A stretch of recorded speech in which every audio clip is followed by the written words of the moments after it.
അവന്മാരെ പറഞ്ഞു വിടാൻ ഒരു വഴിയുണ്ട്. നമ്മുടെ നാട്ടിൽ കിണർ കുഴിക്കാൻ ഒരു കോലിന് 250 രൂപ മറ്റാണ്. നീ ലോകത്തെങ്ങും ഇല്ലാത്ത എടുത്താ പോകാത്ത ഒരു റേറ്റ് പറ, അവന്മാരെ അപ്പ തന്നെ സ്ഥലം വിട്ടോളൂ. ഒരു കോലിന് 2500 രൂപ വെച്ച് എനിക്ക് തന്നെ സഹായിക്കാമെങ്കിൽ നമുക്ക് നിങ്ങളുടെ ഉറപ്പിക്കാം. അല്ലെങ്കിൽ നമുക്ക് ഇവിടെ ചെന്ന് പിരിയാം. എന്താ വേണ്ടെന്ന് വെച്ചാൽ നിങ്ങളോട് തീരുമാനിക്കാം. ഒരു കോലിന് 2500 രൂപ വെച്ചുള്ള കരാറ് ഞങ്ങൾ സമ്മതിച്ചിരിക്കുന്നു. മാമൂല് പ്രകാരം കിണർ കുത്താൻ വിധിച്ചിട്ടില്ലാത്ത ഭൂമിയാണ് ഞങ്ങളുടേത്. പക്ഷേ വെള്ളം മുട്ടി മരിക്കാൻ പോകുമ്പോ ഞങ്ങള് മാമൂല് നോക്കിയിരുന്നാൽ എങ്ങനെയാ? ഇതിനകം പലരെയും കൊണ്ടുവന്ന് കിണർ കുത്താൻ പല സ്ഥലത്തും ശ്രമിച്ചു നോക്കി, ഫലിച്ചില്ല. ഒറ്റയ്ക്ക് ഇവിടെ കിടന്ന് പണിയാൻ എനിക്ക് മനസ്സില്ല. ഒരുപാട് പേരൊന്നും വേണ്ട, ചങ്കിന് ഉറപ്പുള്ള ഒരാളെങ്കിലും ഉണ്ട് നാട്ടില്, ഒരാളെങ്കിലും. എന്നാലേ കിണർ ഞാൻ പണിയൂ. ഇത് എവിടെ ഇറക്കണ്ടേ? എന്റെ നെഞ്ചത്തോട്ട്.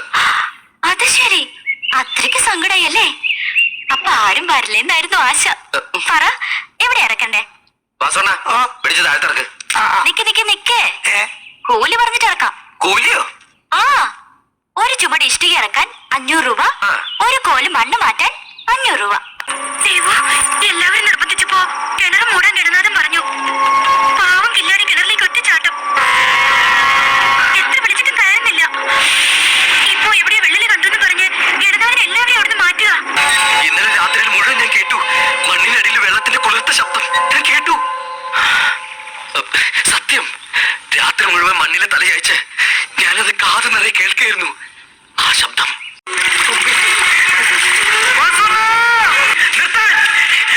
പറഞ്ഞത്. ഞാൻ കുടിച്ച കിണറില് പുതുവെള്ളം തൊടിച്ചു തുള്ളി പതിഞ്ഞു പെരുകണു. ചെന്ന് നോക്ക്.